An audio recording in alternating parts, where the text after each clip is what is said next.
Right එහෙනම් අපි හදමු මේ ආකාරයට එක් කරි එකක් ඒ කියන්නේ ඔම්ලට් කරි එකක් මේක නම් පට්ටම රසයි කාලා බලන්න හදලා බලන්නත් ඕන. ඉතින් මේ වීඩියෝ එකේ යන ආකාරයට ඔයාලට තියෙන ඉන්ග්‍රීඩියන්ට්ස් ටික රෙඩි කරගෙන ඒ ටික හදාගන්න තමයි. ඉතින් මේක හදලා බලලා තමයි ඔයාලට ඒක මට කමෙන්ට් එකක් දාන්න පුළුවන්. ඉතින් ඒක ඔයාලා කවුරුත් දන්න දෙයක්. එහෙනම් බලමු කොහොමද ඒක හදන්නේ කියලා. ඉතින් මේක කොහොම සිම්පල් දෙයක්. විතර දෙයක් කියලා මේක හදාගෙන ඔයාලට ආකාරයට කඩාගන්න ප්‍රශ්නේ නැහැ. ඉතින් මේ ආකාරයට හදලා බීට් කරගන්න ඕන. ඉතින් මේක බොහොම සිම්පල් දෙයක්. ඉතින් ඔයාලට හරිම ලේසි හදන්න. ඉතින් ෆෑන් එකක් මුලින්ම හීට් වෙන තියලා ඔයිල් ටිකක් දාලා ඒක කවුරුත් දන්නවා. ඒක බොහොම සිම්පල් දෙයක්. ඒකට දාන්න ඕන පොටේටෝ. ඒ කියන්නේ පොටේටෝ අල පොඩ්ඩක් පොඩියටම කපලා ඒක පොඩ්ඩක් කුක් කරගන්න ඕන. ටිකක් ලයිට් බවුන්. ඒ කියන්නේ ලා දුඹුරු පාට වගේ වෙනකම් පොඩ්ඩක් ෂෝට් කරගන්න ඕන. ෂෝට් කරගෙන අපි මේකට එකතු කරගන්නවා නෝමල් අපි ඔම්ලට් එකක් දාන විදිහට තමයි දාන්නේ. මේකට අපි දානවා එතකොට තව අතම කියනවා ඔයා කැමති වෙජිටබල් එකක් දාන්න පුළුවන් කිසි ප්‍රශ්නයක් නැහැ. මම මේකට එකතු කරගන්නවා normally tomato, onion, bell pepper, coriander, green chili ඒ වගේ vegetable ටිකක් ඔයාලට දාන්න පුළුවන්. තව capsicum ළඟට tomato කැමති කෙනෙක් ඉන්නවා නම් වැඩිපුර ටිකක් දාගන්න පුළුවන්. green chili ගොඩක් spice කරනවා නම් ගොඩක් green chili දාගන්න පුළුවන්. ඊළඟට මේකට මම එකතු කරනවා salt and pepper normal අපි කොහොමද පාවිච්චි කරනවා. ඔයාලට තියෙන්නේ මේක normal omelette එකක් දාගන්න. ඒක අපි කොහොමත් කවුරුත් දන්න දෙයක් ඔම්ලට් එකක් දාන විදිහට normal ඔම්ලට් එක දාලා normal කොරියන්ඩර් ටිකක් වැඩිපුර දාගන්න. ඒක අනිවාර්යෙන් මේක රස වෙනවා. මොකද කරි එකට අනිවාර්යෙන් කොරියන්ඩර් ටිකක් ඕන. ඊළඟට කෑලි මිරිස්, ගම් මිරිස් whatever you have some chili දාන්න කිසි ප්‍රශ්නයක් නැහැ. ඉතින් අපි මේක ඔම්ලට් කරි එකක් නේ හදන්නේ. ඒක මේ කැමති ආකාරයට හදන්න පුළුවන්. මේක හදන්නේ ඉතින් මගේ ස්ටයිල් එක තමයි මම මේක හදන්නේ. ඉතින් ඔයාලට ඒක බලා ගන්න පුළුවන්. මුලින්ම මේ ටික හොඳට ෂෝට් කරගන්න ඕන. ඒ වගේම මම මේකට එකතු කරගන්නවා තව නීවිති ටිකක් සිහින්න කපාගෙන ඒකත් එකතු කරගන්නවා. මොකද මේකේ සාමන් රස ටිකක් වෙනස් වෙනවා නීවිති වලින්. ඒකේ තියෙන අර තිත්ත ගතිය අර එකත් එක්ක එකතු වෙනකොට පොල් කිරිත් එක්ක අනිවාර්යෙන් ඒක වෙනස් වෙනවා. ඉතින් ඒකත් හොඳට ෂෝට් කරගන්න ඕන.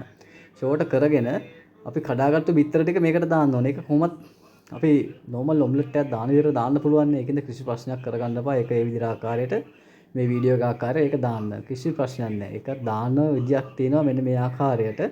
හිමින් වටේට දාන්න. එක තැනට දාන්නත් එපා. ඉතින් පේනවනේ හිමින් සැරේ දාගෙන ඒක ටික වෙලාවක් ෆෑන් එකේ තියෙන්න අරින්න. සැරින් සැරේ චුට්ටක් එහාට මෙහාට කවලම් කර අනිවාර්යෙන් ඒක තියෙන්න අරින්න. මේක එතකොට ඒක බිත්තරේ වෙජිටබල් ටිකයි කියන්නේ අපි අර ෂෝට් කරගත්තු වෙජිටබල් ටිකයි හොඳට බයින්ඩ් වෙනවා. ඉතින් මේක ඊට පස්සේ කොහොමද තියෙන්න අරනකොට මේක අනිවාර්යෙන් ලෝ හීට් එකේ තමයි කරන්න ඕන. මොකද නැත්තම් ගොඩක් යටපැත්ත කර වෙන්න බලනවා. ඉතින් මේ තියෙන්නේ මම මේ විදිහට ලෝ හීට් එකේ කුක් කරගත්තු මේක. පේනවනේ යාන්තම් තමයි ඒක දුඹුරු පාට වෙලා තියෙන්නේ. ඉතින් මේක ඔම්ලට් එකක් නවන විදිහට නවා ගන්න. සමහරකට කැඩෙන්න පුළුවන් කිසි ප්‍රශ්නයක් නැහැ. මොකද ඔම්ලට් කරි එකක් නේ. මේක කොහොමත් මම තව ටිකකින් කෑලි 4ට 5ට වගේ කඩනවා. ඉතින් ඒකත් අනිත් පැත්ත දාගෙන මේ ආකාරයට අපි ඔම්ලට් එක දාගන්නවා. ඉතින් මේකට මම එකතු කරගන්නවා බටර් ටිකකුත්. මොකද බටර් දැම්මහම අර ෆ්ලේවර් එක වැඩි වෙනවා. ඉතින් ඒක ෆ්ලේවර් එකක් ඇඩ් කරන තමයි මම බටර් දාන්නේ. ඉතින් මේක ඒ වගේම පොඩ්ඩක් බටර් එක එහාට මෙහාට කරලා හරිම සිම්පල් බලන්නකෝ. ඔයාලා normal දාන ඔම්ලට් එකට නවල විරලා මම මේකට ඇඩ් කරා බටර්. මම ඔයාලට කලිනුත් කිව්වනේ මම මේක අනිවාර්යෙන් මේක පොඩ්ඩක් 4ට 5ට කඩනවා කියලා. ඒක ඔය ආකාරයට මම මේක බිත්තර එක අපි මේක කඩා ගන්නවා. ඉතින් මම මේක කඩාගෙන මම මේක පැත්තකින් තියා ගන්නවා. මොකද දැන් මට මේක කරියක් හදාගන්න අවශ්‍යයි. මම මේක හදන්නේ ටිකක් සැරට සහ අහලා තිනවනේ කිරට මිරසට කියලා. අන්න ඒ ආකාරයට තමයි මම මේක හදන්නේ. ඉතින් මම මේකට ඇඩ් කරගන්නවා මුලින්ම ඔයිල්. කියන්නේ ඔයාලා ගාම පොල් තෙල්, එළවලු තෙල්, කෝන් ඔයිල් මොනවා හරි කමන්නේ. ඔයිල් જાතියක් එකතු කරගෙන මේකට දාන්න මස්ටඩ් සීඩ්. ඒ කියන්නේ අබෑට ටිකකුත් දාලා සූදුරු කිවින් සීඩ් ටිකකුත් දාලා හොඳට මේක පොඩ්ඩක් සටපට ගාලා පුපුරන්න හරින්න. ඊට පස්සේ කුරුදු පොත්තකුත් දාලා ඒකත් පොඩ්ඩක් කවලම් කරන්න. කවලම් කළා ඒකට දාගන්න කරාබු නැටි 3ක් විතර දාගන්න. මම දැන් 3යි. ගොඩක් දාගන්නත් එපා. මොකද කරාබු නැටි ෆ්ලේවර් එක එන්න පුළුවන් ඉස්සරහට. ඉතින් මේක හොඳට පොඩ්ඩක් කවලම් කරගන්න. ඊට පස්සේ මේ ආකාර කවලම් කරගෙන පොඩි ගින්දරක් එනවා ගණන් ගන්න එපා. පිච්චෙන්නේ නැහනේ. ඒකෙන් ඉඳලා එහෙම කවලම් කරගත්ත එකට දාගන්න garlic, onion, කොත්තමල්ලි ඊළඟට කරපිංචා රම්පා ඒ අපේ තියෙන නෝමල් කරියක් ගහන විදිහට තමයි මේක හදාගන්නේ. ඉතින් ඒක දාලා හොඳට කවලම් කරගන්න. ටොමාටෝ ටිකකුත් අනිවාර්යෙන් දාන්න. මොකද අපි සාමාන්‍ය කිරි හොදිය හදනකොට ටොමාටෝ ටිකක් දානවනේ. ඒ ආකාරයෙන් මේකත් හොඳට දාලා කවලම් කරගෙන ටිකක් කරලා තියෙන්න නැරලා තෙලේ පොඩක් ෂෝට් වෙනකොට මේකට දාගන්න වතුර ටිකක්. වතුර ටිකකුත් චුට්ටක් දාලා ඊට පස්සේ ඒක ෂෝට් වුණාට පස්සේ මේකට දාගන්න කහ කුඩු. කියන්නේ ටියුමරික් පවුඩර්, කරි පවුඩර්.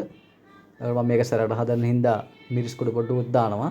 සෝල්ට් ඒ කියන්නේ ඔයාලා ගාව තියෙන කුළු බඩු ඒ කියන්නේ කිරි හොද්දට හදන අයිටම් ටිකයි අමතරව මස්ටර්ඩ් ක්‍රීම් කියන්නේ වෙළඳ පොලේ තියෙන අපේ සුපර් මාකට් වල අනිවාර්යෙන් තියෙන එක ගන්න.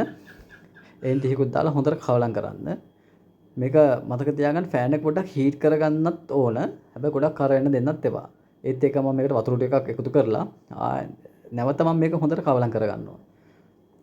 කවලම් කරගන්න අතර මේක පොඩ්ඩක් ඔයාලට දැනෙන්න පුළුවන් මේක කර වීගෙන එනවා, අඩි අල්ලනවා. ඒ වගේ ටිකක් දැනෙන්න පුළුවන්. නමුත් බය වෙන්න එපා. වතුර ටිකක් දාලා කවලම් කරන අතර පස්සේ දාන්නවා කොකොනට් ක්‍රීම්. ඒ කියන්නේ පොල් කිරි. අනිත් එක පොල් කිරි ගන්න ඕන හොඳ මිටි කිරි ගන්න ඕන.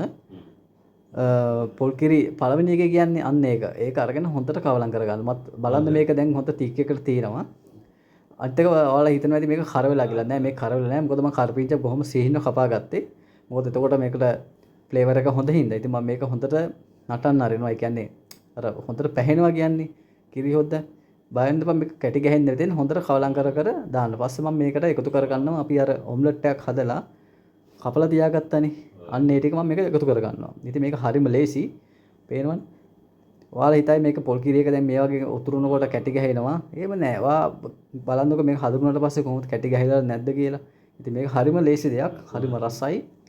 දැන් ඔයක හොඳට කවලම් කරන්න. හොඳට කවලම් කරන්න කිව්වට පස්සේ මතක තියාගන්න බිත්තර එක ඔම්ලට් එක කැඩෙන්න බෑ. ගානට පොඩ්ඩක් එහාට මෙහාට කරලා හරි පරිස්සමෙන් ඒ ටික කවලම් කරගන්න තමයි තියෙන්නේ. ඉතින් මේක හරිම ලේසි රසයි. ඒක මම මේක සැරට ගැහුවේ ඉන්දියන් ස්ටයිල් කිව්වොත් නිවැරදි. මොකද මේකට cumin seed, coriander අනිත් ස්පයිසස් දැම්මනේ. මේක දැන් ඊළඟට ප්ලේටින් කරගන්න තියෙනවා. ඉතින් මේක ඔයාලට කැමති ආකාරයෙන් ප්ලේටින් කරගන්න පුළුවන්. මේක ඇත්තටම රසවත් වෙන්නේ ඉන්දියාප්ප. ඒ කියන්නේ ඉසිනෝපස් එක. ඊට අමතරව ඉතින් බ්‍රෙඩ් වල පාන් එකත් හොඳයි. ඉතින් මේක ඕනම එකකට අපිට පිළිගන්නන්න පුළුවන්. ඉතින් මේක නොහොම කොමන් දෙයක්. නමුත් ඔයාලා තාම හදලා නැතුව ඇති. මම හිතන්නේ ඉතින් ඔය හදලා නැත්නම් හදලා බලන්න try කරන්න. මේ වීඩියෝ එක ඔයාලට වැදගත් නම් ලයික් එකක් දාන්න, කමෙන්ට් එකක් දාන්න. ඉතාල වැදගත්. හොඳ හෝ නරක මම ඒක අනිවාර්යෙන් පිළිගන්නවා. ළඟට මගේ channel එක subscribe කරලා නැත්නම් ඒක subscribe කරන්න. bell button එක අනිවාර්යෙන් press කරන්න. subscribe කරලා ඔයාලට help එකක් දෙන්න. ඉතින් ඒක තව නොයෙකුත් වීඩියෝ මම ඉස්සරහට දානවා. ඉතින් thank you ඔයාලගේ කාලය වැය කරලා මගේ වීඩියෝ එක නරඹුවට. මේ තමයි මම හදපු එක් කරි එක. එහෙනම් නැවත වීඩියෝ එකකින් හම්බෙමු. Thank you for watching. මෙම වීඩියෝ එක නරඹා ඔයාලගේ කමෙන්ට් එක අනිවාර්යෙන් දාන්න. මොකද ඒක ඉතා වැදගත්. ඉතින් මම තව අලුත් වීඩියෝ කරන්න බලාපොරොත්තු වෙමින් ඉන්නවා. එහෙනම් මේ වීඩියෝ එක බලපු ඔයාලා සියලු දෙනාටම සුබ දවසක්. නැවත වීඩියෝ එකකින් හම්බෙමු.